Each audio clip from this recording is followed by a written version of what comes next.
सांगलीच्या बाजारात फळांचा राजा आंबा दाखल झालाय।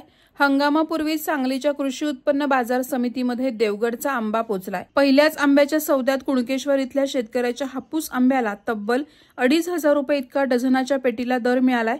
सध्या 2 पेट्यांची आवक झाली असून बाजार समितीच्या मुसा बागवान फ्रूट कंपनीच्या दुकानात पहिल्या दिवशी पार पडलेल्या आंबा सौद्यात चांगला दर मिळालाय। नमस्कार, मी शिवअण्णा फ्रूट मार्केटमधून मी हरुणभाई बागवान बोलतोय।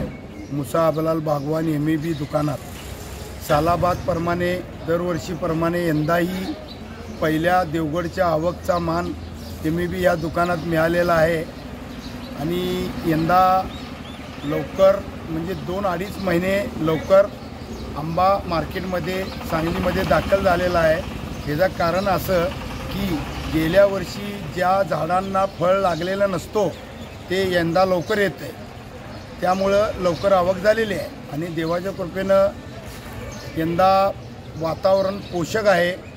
असाच वातावरण जर देवाच्या कृपेनं राहिला तर यंदा आंब्याची आवक भरपूर होईल व लोकांना आंबे भरपूर खायला मिळतील, रेटमध्ये मिळतील अशी अपेक्षा आहे।